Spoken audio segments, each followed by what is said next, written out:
አለ እንደ መጽሐፍ ኦኬ ስለዚህ አንተ ከአዳም የወረስከው የዘላለም ሞት ነው ወይስ ኃጢአት ነው?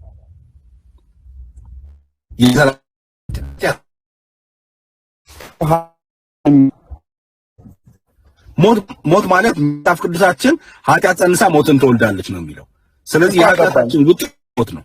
ኦኬ ስለዚህ ሞትን የወረሳችሁት በአዳም ምክንያት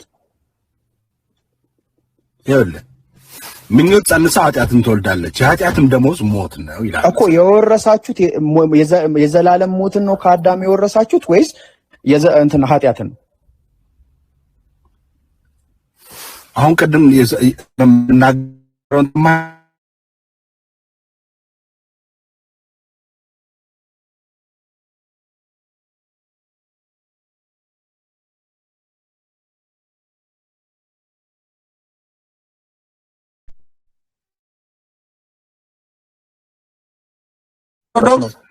ኦርቶዶክስ በለው ፕሮቴስታንት በለው ልዩነት የለንም።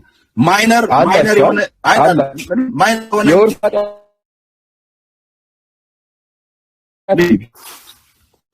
የአዳም ወርሰናል ብለው ነገርኩህ። ኃጢአት እንደማይወረስ መረጃ ልስጥክ።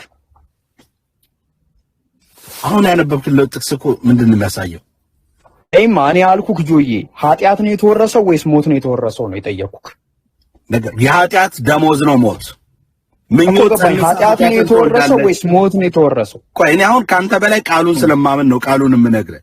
መጽሐፍ ቅዱስ የሚነግረኝ ነገር የተወረሰው ጆዬ የተወረሰው ኃጢአት ነው ወይስ ሞት ነው የተወረሰው? ሞት ማለት የኃጢአት ሪዛልት ነው እኮ።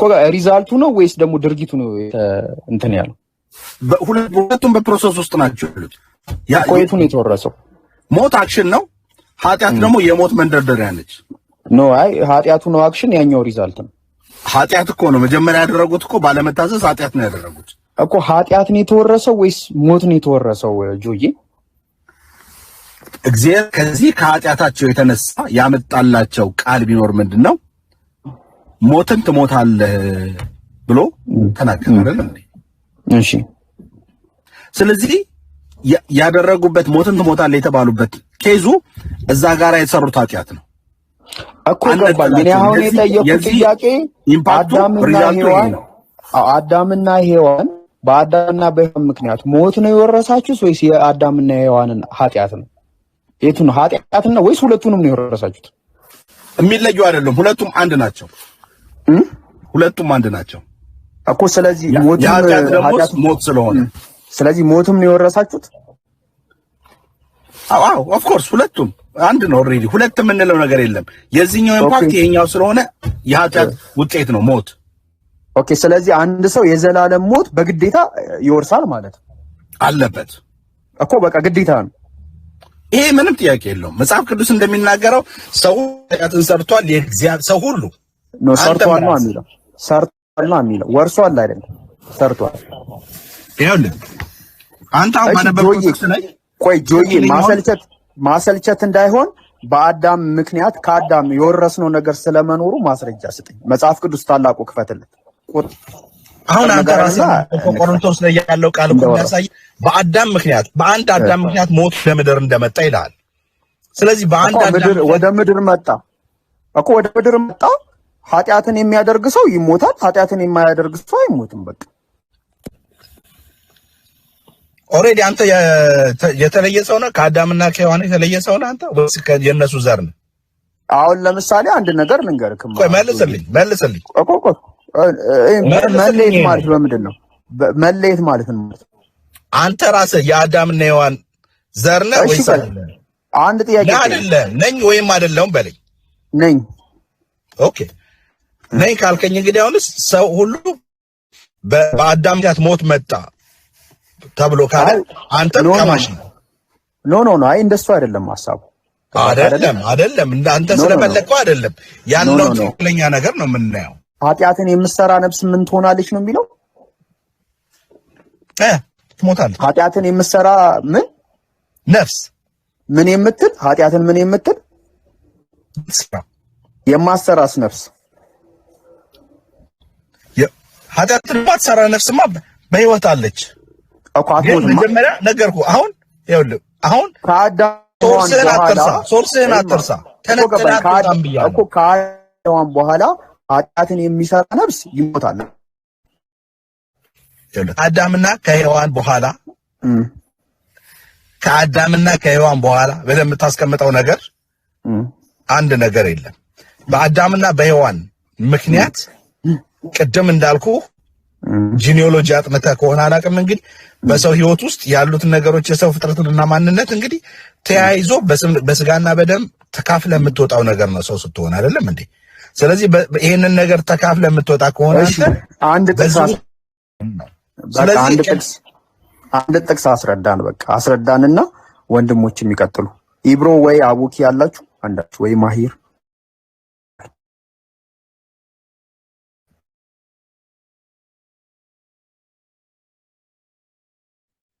እቺ ስለማያውቅ ነው እንጂ አይ አሁን የእናንተ ቁርአን የሚነግርህ የራስ ነገር አለ። በእርግጥ አሁን በሁለት በትን ምን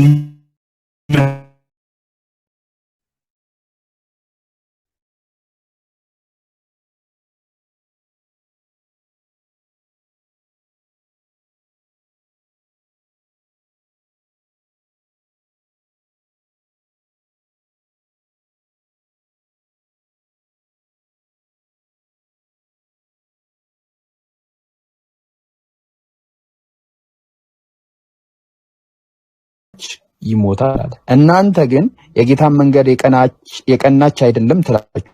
የእስራኤል ቤቱ እንግዲህ ስሙ፣ በእውኑ መንገድ የቀናች አይደለችም? ይልቅስ የእናንተ መንገድ ያልቀናች አይደለምን ብሎ ተናገረ። ይሄንን አሁን የተናገረው እግዚአብሔር ምንድነው? ሰዎች ኃጢአትንና ጽድቅን ይወራረሳሉ ብሎ ሲናገሩ እግዚአብሔር ምን አለ? ኃጢአትና ይሄ መወራረስ የሚባል ነገር የኃጢአተኛ ማለት በኃጢአተኛው ላይ ነው። ኃጢአትን የምትሰራ ነፍስ እርሷ ትሞታለች አለ። ኃጢአትን የምትሰራ ልጅም የአባቱን ኃጢአት አይሸከምም ማለት አባቱም ኃጢአት አይሸከምም። የጻድቁም ጽድቅ ራሱ ላይ ይሆናል፣ የኃጢአተኛውም ኃጢአት ራሱ ላይ ይሆናል።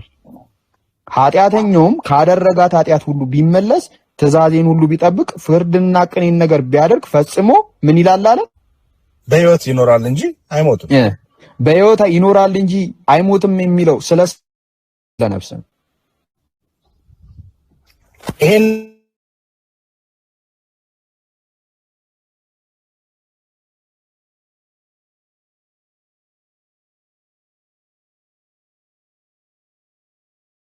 ቅድም ነገርኩህ እኮ ሞት በአዳም ምክንያት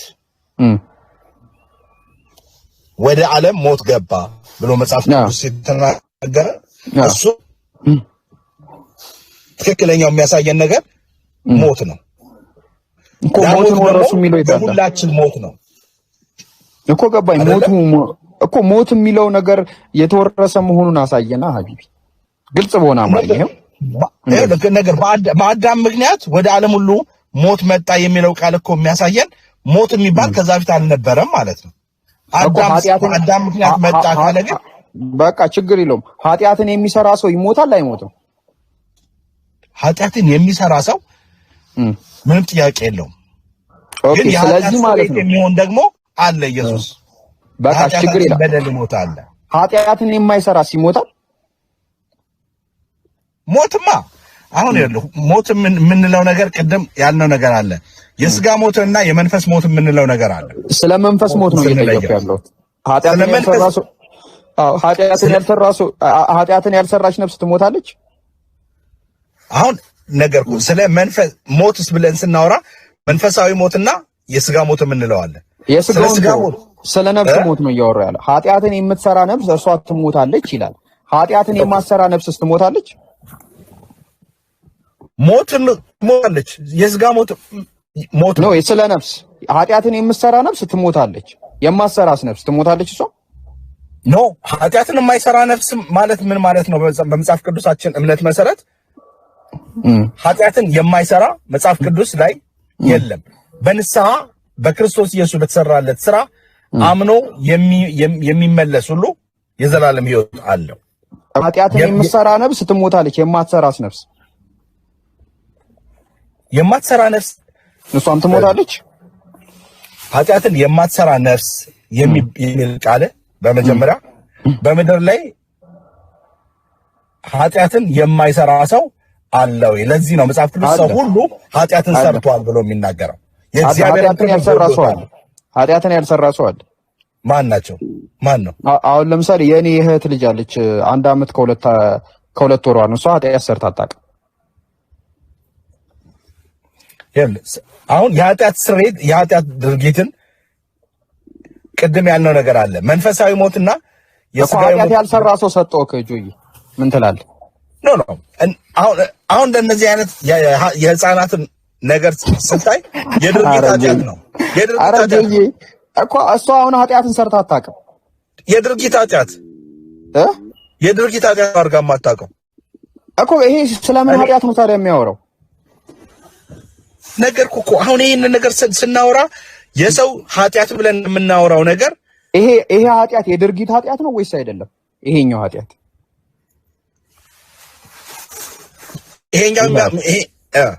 ይሄ የድርጊት ኃጢአት ነው ወይስ አይደለም? ኃጢአትን የሚሰራ ነው የሚለው የሚሰራ እኮ የድርጊት ነው የሚሰራ የሚለው ድርጊት ነው እኮ። ስለዚህ ኃጢአትን በድርጊት የሚሰራ ሰው ይሞታል አለ ነፍሱ። በድርጊት የሚያሰራ በድርጊት የማይሰራስ ነፍሱ ትሞታለች። በድርጊት የሚሰራ ሰው ኃጢአትን በድርጊት የሚሰራ ሰው ይሞት አክሽን ምንም ጥያቄ የለውም። በክርስቶስ ኢየሱስ አምኖ ሞት የማይሰራ ቆይ አሁን እዚህ ጋር መጀመሪያ እንለየው። ሞት ብለን የምናወራው መንፈሳዊ ሞት ነው ብለኛል። ስጋዊ ሞት አለ የምናወራው እኮ ስለ ነፍስ ሞት ነው እያወራን ያለ ነው። ኃጢአትን የምትሰራ ነፍስ እሷ ትሞታለች። ይሄ ተስማማን። አዎ የማትሰራስ ነፍስ ትሞታለች? አትሞትም። ኦኬ። ስለዚህ ኃጢአትን የማትሰራ ነፍስ የማትሞት ከሆነ ኃጢአትን ያልሰራ ሰው በአዳም ምክንያት አይሞትም? አሁን ይሄንን በአዳም ምክንያት በሰው ህይወት ውስጥ የሚመጡ ማናቸውም ነገሮች ነው እሱን አዳም የጠየቁ። ኃጢአትን ያልሰራች ነፍስ አትሞትም ብለክኛል። ያልሰራች ነፍስ በአዳም ምክንያት አትሞትም?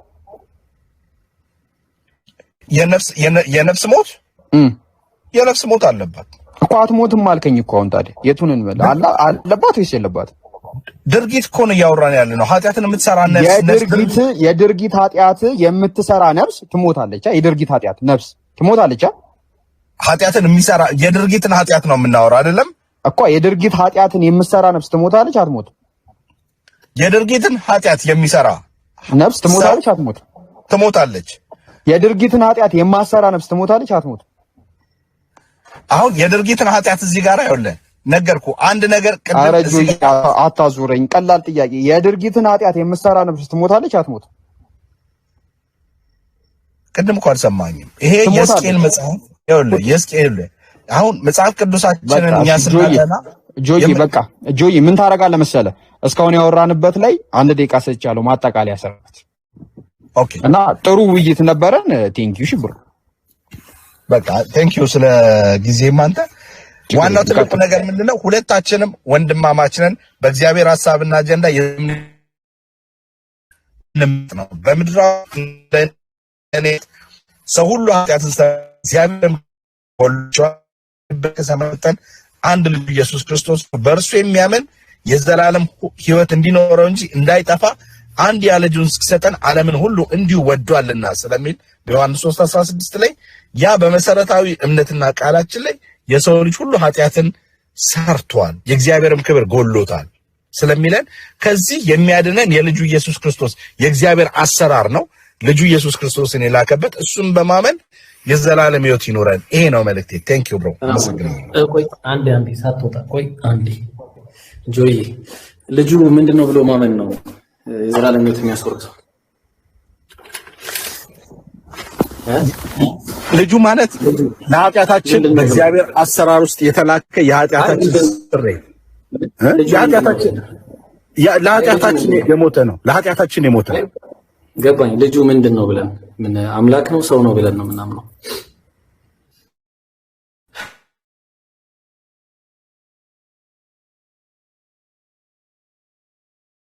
ነገር እኔ በጠይቃ አንድ ጊዜ ልጁ አምላክ ነው ብለን ነው ምናምነው? ልጁ አምላክ ነው ሰው ብለን ነው ምናምነው? ፍጹም ሰው ፍጹም አምላክ ነው በእኛ እምነት። ጥቅስ ምዕራፍና ቁጥር እሺ ፊልጵስዩስ 3:9 በአምላክ ዘንድ ተስተካክሎ ሲኖር ሳለ እንደዛ አይልማ አባቴ። እሱ በአምላክ ዘንድ አይልም። እሱ በእግዚአብሔር መልክ ሲኖር ሳለ ዘንድ ነው ያልከው። መልክ ነው የሚለው እኮ መልክ ማለት እኮ ማንነት ነው። አይ መልክ ማለት በብዙ መንገድ ሊመጣ ይችላል። ባይብል ላይ ምናልባት ካላየው ላሳየ ማለት እርሱ በእግዚአብሔር መልክ ሲኖር ሳለ እንደ መቀማት አልቆጠረውም አይደል የሚለው። ስለዚህ የባሪያን መልክ ይዞ ወርዶ እንደ መቀማት ነው የሚለው መጽሐፉ። ሮበሪ ነው ብሎ የሚያስቀምጠው ግሪኩ እንደዛ ነው። እንደ መቀማት አድርጎ አልቆጠረውም። መቀማት ነው የሚለው ግሪኩ እንደዛ ነው የሚለው እንደ መቀማት። የኢየሱስ ክርስቶስ መልክ ስናወራ ቅድም እንዳልነው መልክ ብለከኝ እኮ ማንም ነው ሞርፌ የሚለው የግሪክ ቃል። ለምሳሌ አንድ ምሳሌ ልስጥሽ። አንድ ምሳሌ ክብር በሚለው እንዴት እንደሚመጣ ለምሳሌ እስቲ አንድ ጥቅስ ትንቢተ ዳንኤል ላይ ምዕራፍ 4 ቁጥር 36 ላይ ብዙም ክብር ተጨመረልኝ አለ። ክብር ለሚለው ይመጣል። ለምሳሌ ሞርፌ የሚለው የግሪክ ወርድ በግሪክ ቋንቋ ክብር ለሚለው ይመጣል። ምን ትላለህ ጆዬ? እንደዛ ነው የሚለው መጽሐፉና ስለዚህ እንዴት ነው የሚሆነው ትርጉሙ ከሚለው ስናይ አንድ ደስ የሚል ትርጉም ልንገር። ምናልባት ሰምተው ላታውቅ ትችላለህ። ትክክለኛ ተርጓጉሙም በዚህ መልኩ ነው መተርጎም ያለበት። ምን አለ መሰለህ? እርሱ በአምላክ መልክ ሲኖር ሳለ ማለትም አምላክ ክብር ሰጥቶት ሳለ ነብይ አድርጎት አልቆት ስልጣን ሰጥቶት ሳለ ከአምላክ ጋር መተካከልን መቀማት እንደሚባል ነገር አልቆጠረውም። ግን መቀማት የፈለገ ነበር። ታስታውስ እንደሆነ አዳም እግዚአብሔርን ለመምሰል ይፈልግ ነበር። ታስታውስ እንደሆነ ዘፍጥረት 3 ላይ እንደ እግዚአብሔር እንዳትሆኑ ከእሷ በበላችሁ ቀን ዓይኖቻችሁ እንዲከፈቱ እንደ እግዚአብሔር መልካምና ክፉን የምታውቁ እንድትሆኑ እንጂ እግዚአብሔር ስለሚያውቅ ነው እንጂ የመለሰላቸው። ከዛ በሉ። የዛን ጊዜ እግዚአብሔር ምን አለ? እግዚአብሔር አለ እነሆ አዳም መልካምና ክፉን ለማወቅ ከእኛ እንዳንሆን አለ። ስለዚህ አሁን ታስታውስ እንደሆነ ነገር ቆጥሮት ነበር አዳም። ኢየሱስ ግን አልቆጠረውም። የሁሉ ስልጣን ለዛ ነው ምን አለ? ነገር ግን የባሪያን መልክ ይዞ በሰው ምሳሌ ሆኖ ራሱን ባዶ አደረገ። ያ ሁሉ ስልጣን ተሰጥቶት በምስሉም እንደ ሰው ተገኘ፣ ራሱን አዋረደ፣ ለሞትም ይሄው የመስቀል ነው። ስለ መስቀል ነው፣ ስለ መዋረድ ነው የሚያሳየው። በዚህ ምክንያት ከአምላክ ጋር መተካከሉ ለመቀማት በማሰቡ በዚህ ምክንያት እግዚአብሔር ያለ ልክ ከፍ አደረገው። ከስምም በላይ የሆነ ስምን ሰጠው ማለት ነው። ተግባባን? ስለዚህ ይሄን ነው መጽሐፉ የሚያወራው፣ ይሄን ነው። ከዚህ ውጭ ምንም አሁን ነገር የለም። ኦኬ፣ ለሰጠው ትርጓሜ ማለት ነው። ለምሳሌ ዮሐንስ 14 ላይ ሄደህ ስታና እኔ ከአንተ እንደወጣሁኝ እነዚህ አምነዋልና ብሎ የሚናገረው ቃል አለ። ኢየሱስ ራሱ እኮ ከአንተ ኢየሱስ ከእግዚአብሔር ወጥቶ እኛ ትሪኒቲ ብለን የምናምነው ወይንም ስላሴዎች ብለን የምናምነው በዚህ ምክንያት ነው። አብ ወልድ ስላሴ የሚል ነገርም የለም ገና ከጀመሩ ስላሴ የሚል ነገርም ነው። ስላሴ የመጠሪያ ቃል እንጂ በመጽሐፍ ቅዱስ ልክ ናቸው። ስላሴ በሚል ቃል የለም፣ ሐሳቡም የለም። አብ ወልድ መንፈስ ቅዱስ ብለን እናወራ። ስላሴ የሚል አብ ወልድ መንፈስ ቅዱስ አንድ መሆናቸው የሚናገር የለም ነው። አሁን ወደ ነገሩ ስንጣ ኦኬ፣ እሺ። አሁን ምንድነው? አሁን እንደነገርኩ ጌታ ኢየሱስ ክርስቶስ በዮሐንስ በዛ በመጨረሻው ሰዓት ላይ ሲናገር እኔ ከአንተ እንደወጣሁኝ እነዚህ አምነዋልና ብሎ ሲል እኮ ከሱ መውጣት ማለት ምን ማለት ነው? ከእግዚአብሔር ወጣ ማለት ከእግዚአብሔር አፍ ውስጥ ወጣ ማለት ነው። እግዚአብሔር አፍ አለው እያልከኝ ነው ወይስ እንዴ? ኦፍ ኮርስ ቃል ዮሐንስ አንድ የሚናገረን ከሆነ በመጀመሪያ ቃል ነበረ፣ ቃልም በእግዚአብሔር ዘንድ ነበረ፣ ቃልም እግዚአብሔር ነበረ ይልና 14 ላይ ሲመጣ ይላል። ገባ? እሱ ጋር እንመጣለን ወዳጄ፣ ዘለም ባርጋን እንመጣለን። ግን ጥያቄው አሁን እግዚአብሔር ወጥቶ ነው የመጣ የሚለው ነገር መረጃ የለም። ምክንያቱም ኢየሱስ ክርስቶስ ከማርያም ነው የወጣው። ይሄ ነቁራ ኢየሱስ ሲናገር እንደወጣው ካለኝ እኔ እሱን ነው የማምነው ካንተ ይልቅ። እኛ ደግሞ የምናምነው ካንተ እኮ መልአኩን መልአኩ ዋሽቷል። ከማርያም የተወለደው ኖ ከማርያም ነው የተወለደው። እሱ ስለመወለዱ አይደለም፣ ስለ ሶርቱ ነው። እግዚአብሔር ወጣ ማለት እኮ ይኸውልህ ከእግዚአብሔር ስለመጣው ነው። ትእዛዝ ነው። ከእግዚአብሔር የወጣው ትእዛዝ ነው። ተግባባን? ግልጽ ነው። ለምሳሌ እንደዛ ከሆነ አንድ ነገር ጠይቃ አካሽ እንደዚህ ከሆነ እስቲ አንድ ጥያቄ ልጠይቅ። እሺ አሁን ወጣ የሚለው ነገር በዚህ የምተረጉም ከሆነ እዛው ዮሐንስ 14 ላይ ዮሐንስ 14 ነው አይደል የጠቀስከው? ወረድ እንልና ቁጥር 10 አካባቢ ላይ እጠይቃለሁ። ምን አለ መሰለህ? እዚህ ቁጥር ስንት ነው መሰለህ? ቁጥር 7 አካባቢ እኔንም ብታውቁ አባቴን ባወቃችሁ ነበር አለ። ቀጠለ። አሁን ከአሁንም ጀምሮ ታውቁታላችሁ አይታችሁትም አላለ። አብን አይተውታል ጆ ኢየሱስን ያየ እኔን ያየ አብን አየ። ኢየሱስ እንደተናገረው አይተውታል። አብን አየ እኔና አብ አንድ ነን ስላለ እሱ ላይ ይመጣልን። ቆይ ኢየሱስን ማን ነው አብን አይተውታል? ኢየሱስ በተናገረው ቃል መሰረት አምነው አይተውታል። አብ ይታያል። እሱን የሚያውቁትን አብን አላዩትም። ኢየሱስን ያየ አብን ያየ ማለት እንጂ ኢየሱስ አብን ግን አላዩትም አይደለ? ኖ ኢየሱስ ሲናገር እኔን ያየ አብን አየ፣ እኔና አብ አንድ ነን አለ። ቆይ አብን ግን በማንነቱ አይተውታል? እኔና አብ አንድ ነን ካለ ኧረ መች ጠየቅኩ እኔ። አብን በአካሉ በቃ መንፈስ ነው። አብ ሲጀመር አይታይም። አብን አይተውታል ወይስ አላዩትም? እኔ ኢየሱስ አለኛ ይረኝ ነው ማለት ነው። ብናየ ካለ አይተውታል ብዬ አምናለሁ። ስለዚህ ኢየሱስ አብ ነው ማለት ነው። ተስማማለህ? እሺ በቃ በዚህ እንምጣ። ኢየሱስ ክርስቶስ ማለት ለዚህ ነው እኛ ዋና በአብ በወልድ መንፈስ ቅዱስ አንድ አምላክ እናምናለን ብለን ስንል እሱ ነው እምነታችን። ኢየሱስ አብ ነው። ተስማማለህ? ኢየሱስ አብ ነው። ተስማማለህ? ሶስት አካል አንድ አምላክ። አልጠየቅኩም። ኢየሱስ ኧረ የማቱን የሚያሳየው አክልን በላ አንተ ደግሞ ቆይ እስኪ እንጨርስ አንዴ።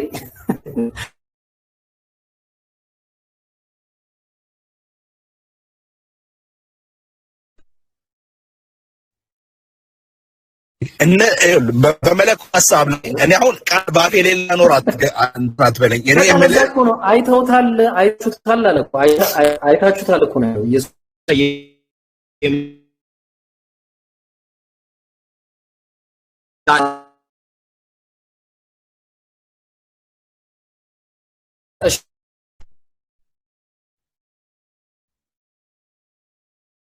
ሲመጣ እሺ አሁን ምን አይታችሁታል ነው ያለው እንጂ አይታችሁን ነው ሲል አይታችሁታል ወይ እሱ ላይ ባክ ሁሉ ማለት ነው ያበን አይታችሁታል እንዴ ኢየሱስ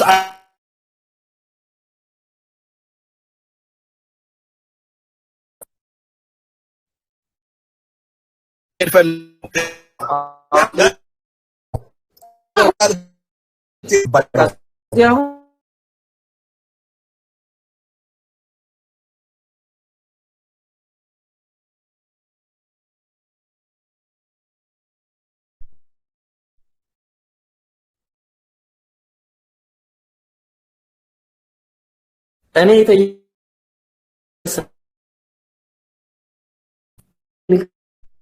አብን አይተውታል አላዩትም?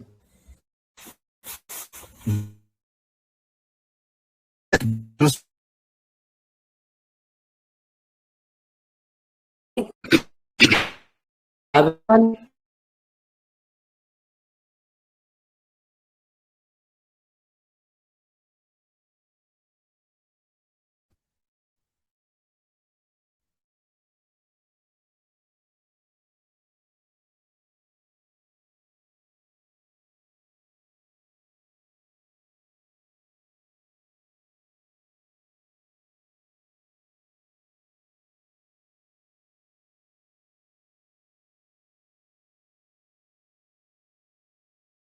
እኔ የምናገረው አብ እንዲህ እንደነገረኝ እንደቀኝ እናገራለሁ እያለ ነው። ስለዚህ ከአብ ወጥቶ መጥቷል ማለት ቀደም እንዳልከው ያ አብን እንዳላዩት ሁሉ እዚህ ጋር ሜታፎሪክ ንግግር ነው እየተናገረ ያለው እንጂ ከአብ ዳይሬክትሊ አፋ እንጂ አፍ ነው የሚባል አካል አለው የለውም። እናንተ እንደምትሉት ከሆነ መጽሐፉ ግን አለ ይላል። ያው ሜታፎሪክ ነው ብላችሁ ነው የምታምኑት። ስለዚህ ምንድነው እግዚአብሔር የላከው መልእክተኛ ነው። አሁን ጥቅሱ ጥያቄ የጠየቁ ከየቱ ጋር ነው ኢየሱስ አምላክ ነው የሚለው ጥያቄ ጥቅስ የቱ ጋር ነው ያለው? ኦኬ አሁን አንድ ነገር እዚህ ጋር ቀደም የነገርኩህን ነገር ያንተ አንደርስታንዲንግ ጥሩ ነው፣ በራስ መንገድ ነው፣ በራስ አንደርስታንዲንግ ነው። ለምን እንደዚህ ተረዳ ብዬ እኔ ካንተ ጋር አለን ከምናወራው ነገር ጋር ደግሞ በእኔ መጽሐፍ ቅዱስ አንደርስታንዲንግ በእኛ አንደርስታንዲንግ ያለን ደግሞ እውነት ምንድን ነው? ቅድም እንዳልኩ ጌታ ኢየሱስ ክርስቶስ ከመጀመሪያም የነበረ ነው። ከዓለም ጥቅስ እያደረክ አንተ መረጃ ቅድም አልኩ እኮ በዮሐንስ 1 ላይ በመጀመሪያ ቃል ነበረ፣ ቃልም በመጀመሪያ የሚለው it's beginning ነው፣ ኢንድለስ ነው አይደለም የሚያሳየን። እናውራው እሱ ላይ አንድ ጊዜ ኤናርኬ የሚለው ላይ እናውራሽ። በመጀመሪያው የሚለው ቃል ነበር። አሁን መጀመሪያ የሚለው ነገር ምንድነው? አሁን እዚህ ጋር ምን ያገናኛል ከዚህ ጋር? ኢየሱስ አሁን በመጀመሪያ ነበረ የሚለው በመጀመሪያ ቃል ነበረ የሚለው ነገር ለማለትስ ምንድነው ያስደፈረ? የግሪኩ ቃል ወርድ ማን ነው? ሎጎስ ነው የሚለው።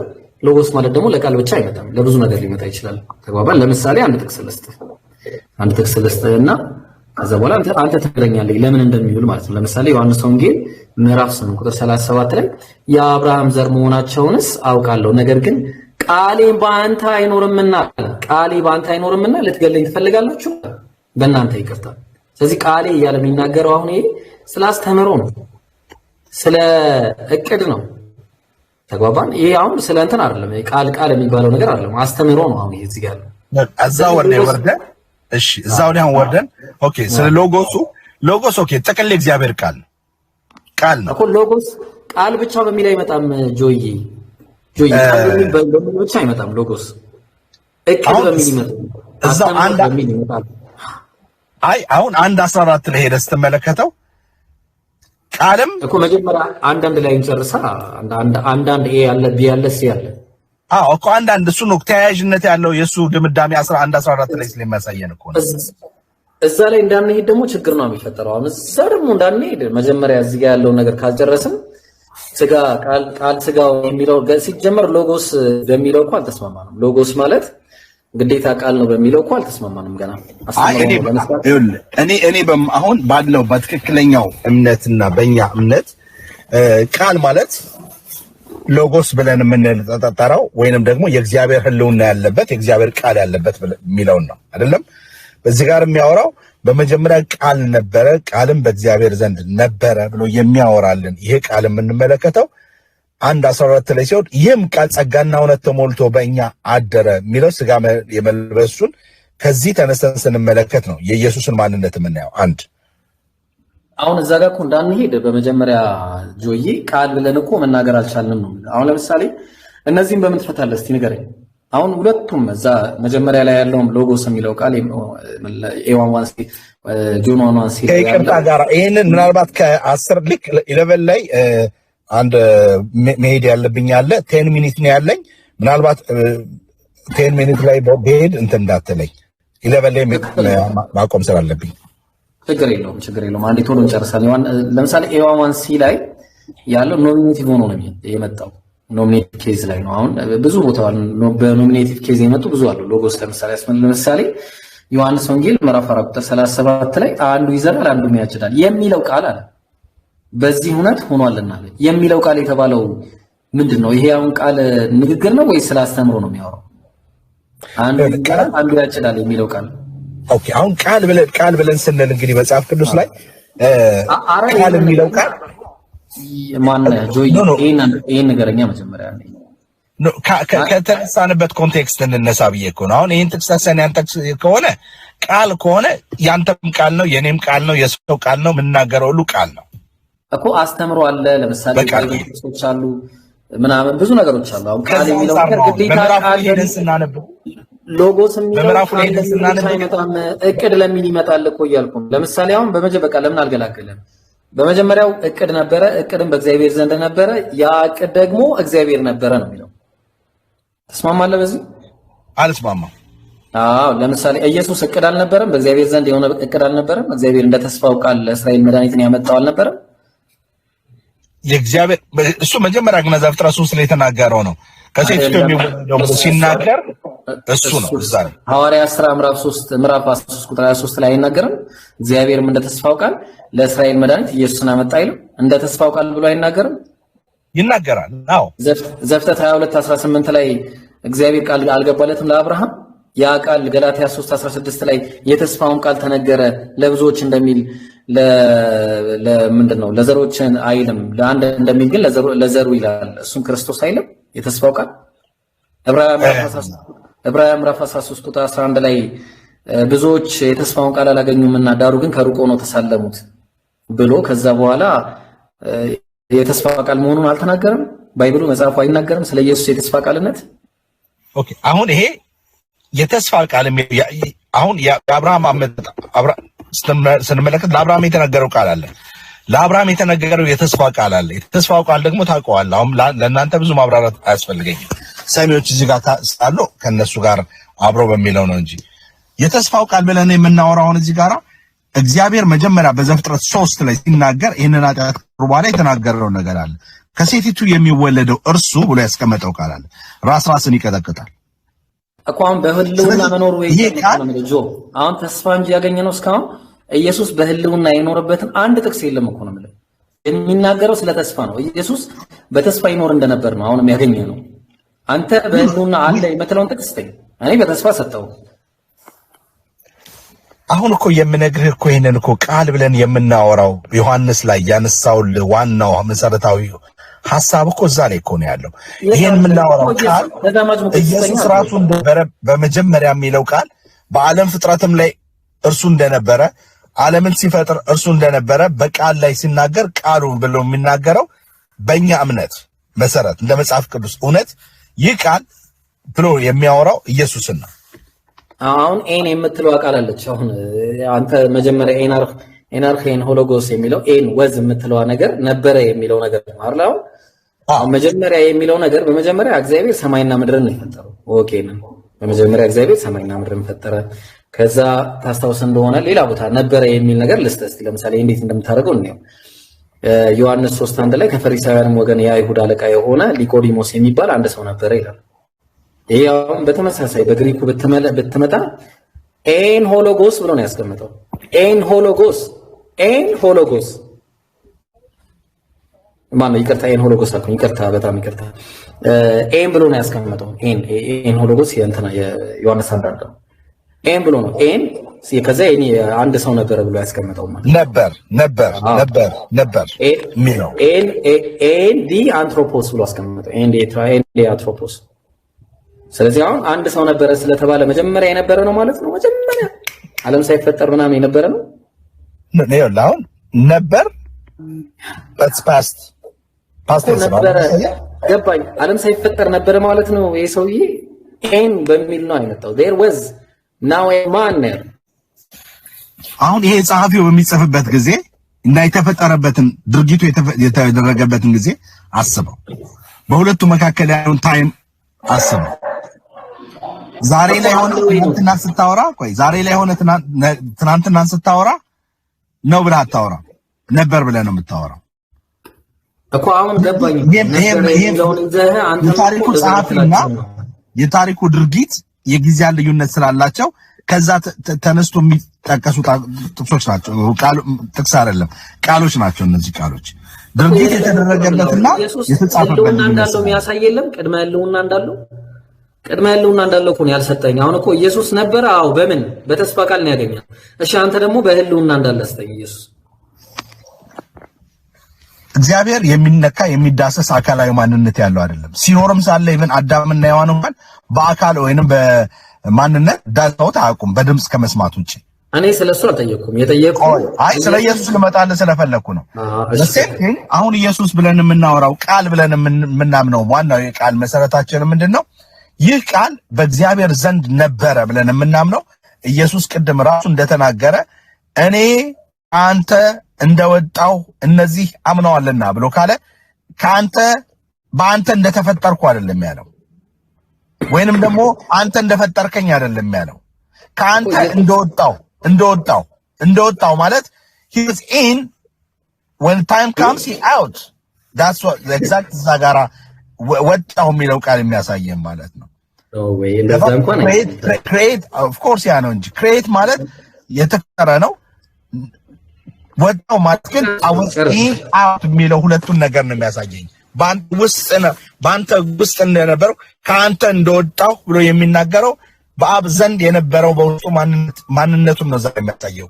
አሁን ይሄ የሰው ጥቅስ አይደለም ወይ ደግሞ የሐዋርያቶች የነቢያቶች ቃል ሳይሆን ኢየሱስ ራሱ የተናገረው ቃል ስለሆነ ይሄ ነው አንድ። ሁለተኛ ስለ አባታቸው ስለ አብርሃም ሲያወሩ አንተ ከአባታችን ከአብርሃም ትበልጣለህ ብለው ሲናገሩት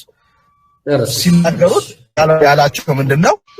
አባታቸው አብርሃም ሳይፈጠር እኔ ነበርኩ አላቸው። ስለዚህ ይሄ ኢየሱስ ክርስቶስ የመኖሩን ህልውና ይሄንን እዚህ ጋር ግልጽ አድርጎ ያሳየናል። ይቅርታ 3 ደቂቃ ነው የቀረችኝ። ላለማቋረጥ ብዬ ነው ስለተናገርኩኝ። ስለዚህ እነዚህ ነገሮች እንዳለ ጌታ ኢየሱስ ክርስቶስ የመኖሩን ማንነት እንግዲህ ከአብርሃም በፊት ነበርኩኝ ብሎ ሲናገራቸው እንደም ሊወግሩ ተነሱ ይላል መጽሐፍ ቅዱስ ላይ። ስለዚህ ነበርኩኝ ብሎ ካለ ከአብርሃም በፊት አብርሃም መቼ ነው ያለው? ምንድነው ታውቁታላችሁ ታሪኩን። እዛ ጋራ ከሱም በፊት ነበርኩኝ ካለ እዚህ ጋራ ደግሞ እኔ ከአንተ እንደወጣሁኝ አምነዋልና ብሎ ከተናገረ የእግዚአብሔር የክርስቶስ ኤግዚስታንስን እነዚህ ሁሉ ያሳያሉ። በዚህ ኤግዚስታንስ ውስጥ ነው እኛ የምናምነው። ኢየሱስ ክርስቶስ አልፋ ኦሜጋ ብለን የምናምነው ራሱ ስለተናገረ። ሌላ እኔ አልፋ ነኝ እኔ ኦሜጋ አንዴ ልጨርሳት። እኔ አልፋ ነኝ እኔ ኦሜጋ ነኝ ብሎ ስለተናገረ ያለና የነበረ ብለን የምናምነው ከነዚህ ጥቅሶች ተነስተን ነው። ቴንክ ዩ። ኢየሱስ አንደኛ አሁን ምንም የሰጠኝ ነገር የለም ከይቅርታ ጋር ወላሂ ምንም እምነግርህ ጥቅሶችን እኮ ነው። መቼም አንተ አሁን እነዚህ ጥቅሶች ታፍተዋል ኢብራሂም ገብቶኛል። ከአብ ወጥቼ መጥቻለሁ ማለት አባቴ ዘንድ አለው ማለት። ለምሳሌ አንድ ጥቅስ ልስጥ። ዮሐንስ 8:23 ላይ ምን አለ መሰለ? እናንተ እኔ ከላይ ነኝ አለ፣ እናንተ ግን አለ ከዚህ ዓለም ናችሁ፣ እኔ ከዚህ ዓለም አይደለሁም አለ አይደል? ከዚህ ዓለም አይደለሁም። አሁን ከዚህ ዓለም አይደለሁም ስላለ ኢየሱስ ከዚህ ዓለም አይደለም ማለት ነው። እንደዛ ያስይዛል እንዴ? ኢየሱስ ድሮም ከዚህ ዓለም አይደለም። ኢየሱስ የመጣው ከላይ እንጂ። ይኸውልሽ ዮሐንስ 16 እኔ ከዓለም አይደለሁም እንዳይደለው ከዓለም አይደሉም ማለት ያው እንደዚህ አይነት ነው። አሁን አንተ የምታመጣቸው ነገር ልክ ኢየሱስን ከዓለም አይደለሁም ብሎ ሲናገር ምን ለማለት ነው? ስለምን የሚሆነውን ነገር ነው አዛጋ ነው ዓላማ ነው። በቃ እኮ አሁን ቀለበት ውስጥ ባገናቸው ወደዛ ተበልተው አይደለም ምን ቀለበት ውስጥ አይደለም። አሁን እዚህ ጋር አይተናል በእርሱ የመጠቅለላችንና ቆይ እንጂ አንዴ ለጨርስ እንጂ አንዴ ቀደም ከዓለም ነው አልከኝ። ከዓለም ውጪ ነው ከዚህ ዓለም አይደለም። እንደውም ኢየሱስ እንዴ ከዓለም ይሆናል አልክ። ልክ ደግሞ ዮሐንስ 17:16ን ከእኔ ከዓለም እንዳይደለው እነሱም ከዓለም እዚያ ተጠቅለያ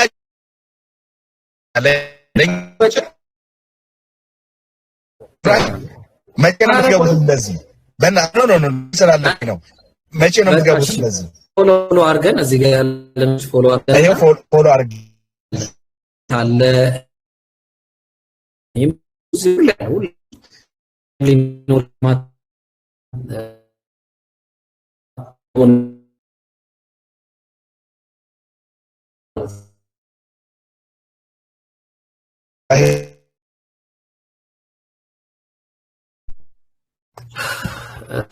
ሰላም አለይኩም ጃ አረ ቢስሚላህ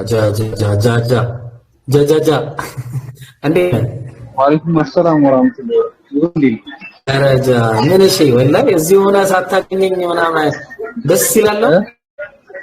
አይ ለራታ እና ነገር አረ አዛኳቸው ዛሬ አየሩን ያስኩባችሁ። አረ ይመቻ እዚህ ሆነ ሳታገኘኝ እዚህ ሀገር ሆነ ላሻ አረ አይደለም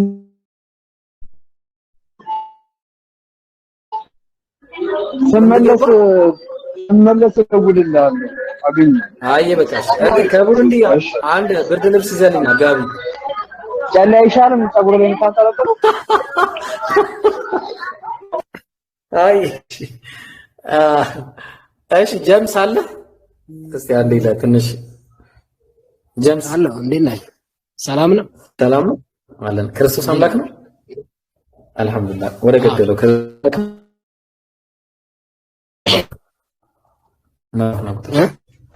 ምዕራፍ ነው እኮ በቃ አምላክ ነው ብለህ ያልክበት ምዕራፍ ነው። ሮሜ 9:5 ላይ አባቶችም ለነሱ ናቸው ክርስቶስ በስጋ መጣ ይላል። ማን ነው ክርስቶስ በስጋ የመጣው? እንደ ጨረስና አንብበዋ መጀመሪያ እዚህ ጋር ነው። አሁን ፈተና ነው። እሺ አንተ አንብብና ጨርስና እኔ ቀጥሪ። አንብበው አንተ ይሩዋን ለምን በቃ እኔማ በቃ ጨረስኩኝ እኮ በቃ። ስለዚህ አሁን አንተ አንብብና ኢየሱስ አምላክ ነው የሚለው ትሰጠኛለህ ከዛ ላይ። እሺ እሺ፣ ጠብቀኛለህ። እሺ እንጠብቃለን። ግሬዶ የታለሰው እንጠብስ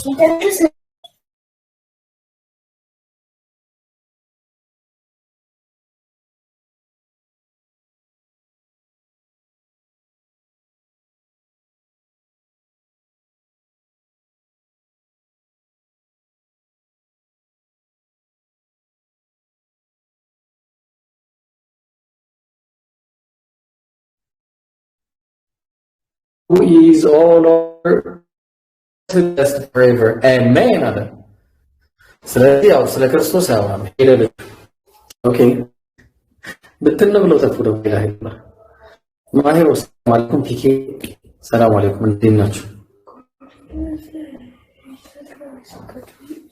ማይረና ፒኬ አላችሁ ጃንኮ ሰላም አለይኩም እንደና ሐቢቢ ሰላም ነው እንዴት ነው? ጃ በጣም ረጅም ጊዜ ሆነ ካለ ለዛ ነው። እሺ እናንተን ያላስ በጣም ወላሂ እስቲ ማን ነው ዩዘር ሰላም ብያለሁ። ዩዘር አለ ዩዘር አሁን የገባው ዩዘር አረ ቢስሚላህ ነው ክርስቶስ አምላክ ነው ወዳጄ። አዎ መረጃ ተሰጠን ከይቀጥታ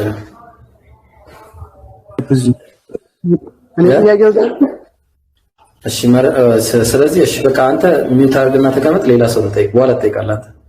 ብቻኛው አለ አጭር ቆይ በቃ አንተ ክርስቶስ አምላክ መሆኑን ካልመሰከርክ ምን ዋጋ አለ? አንተ ማለት በቃ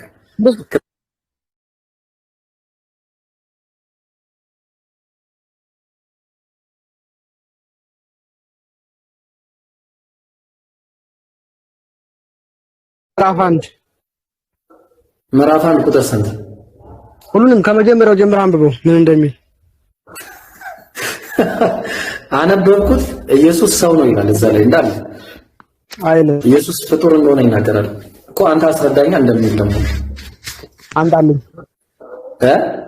አንዳለኝ ምን ላምጣልህ? ዮሐንስ ወንጌል ምዕራፍ 8 ከአንድ ጀመርኩና 8 ላይ ስደርስ ዮሐንስ ወንጌል ምዕራፍ 8 ቁጥር 40 ላይ ከአምላክ ሰምቼ የምነግራችሁ ሰው ነኝ አለ። ኢየሱስ ሰው መሆኑን ነገር ሰውነን አንዳለኝ ላምጣልህ? እሺ ያለበት አይለም። እሺ ችግር የለውም። እኛ በመረጃ የምናወራው አታስብ። እሺ ኢየሱስ ሰው መሆኑን አገር ያወቀው ፀሐይ የሞቀው ሁሉም የመሰከረለት ነገር ነው ብራዘር። አሁን አንተ ቀምንም ያው ዮሐንስ 8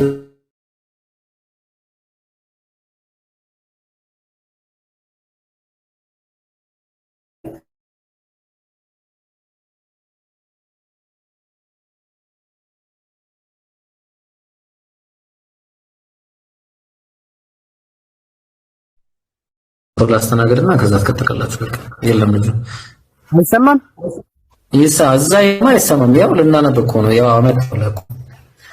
ያው ኢየሱስን ማለት ስማ ዮሐንስ 39 ኢየሱስን የአብርሃም ልጆች ብትሆኑ አብርሃምን ስራ ባረጋችሁ ነበር አለ።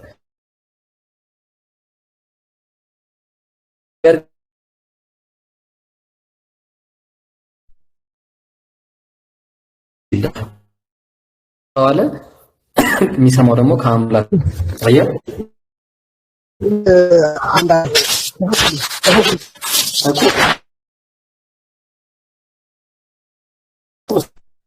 ታመጣ ሁሉ ባልመጣ አሁን አንተ በቃ ዝም ብለህ ባትመጣም ከሺ የታል ወንጌል ምዕራፍ 1 ስንት ቁጥር ስንት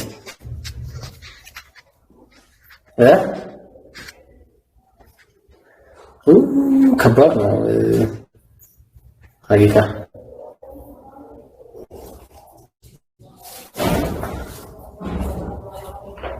አባቴ ሄድክ ታዲያ እንቀጥል። ጀምስ በቃ አንተ ትሻላለህ። ልጁ ጠፋ በዛው ሄዶ። እሺ አመጣ ጥቅስ ቀደም የሰጠውን ጥቅስ እስቲ አንብብ። ኔትወርክ እኮ አሰጠኝ። ምን ነገር የሰጠኝ? አዎ ሮሜ 9:5 ነው አይደል ያመጣልኝ? አባቶቹ ለነሱ ናቸው አለ። ክርስቶስ በስጋ መጣ። ማን ነው አሁን ጥያቄ? ክርስቶስን በስጋ ያመጣው ማን ነው? ራሱ ነው በስጋ የመጣው ራሱ። ሐዋርያት ሥራ ምዕራፍ እሺ፣ ይሄንን ታስታርቅልኛለህ? ሐዋርያት ሥራ ምዕራፍ 13 ላይ እግዚአብሔርም እንደተስፋው ቃል ለእስራኤል መድኃኒት ኢየሱስን አመጣ ይላል። ኢየሱስን ማን ያመጣው? ክርስቶስን እግዚአብሔር። ስለዚህ ክርስቶስ በስጋ መጣ ሲል ያመጣው አካል አለ ማለት ነው። ጥቅስ የሚለው ምንድነው?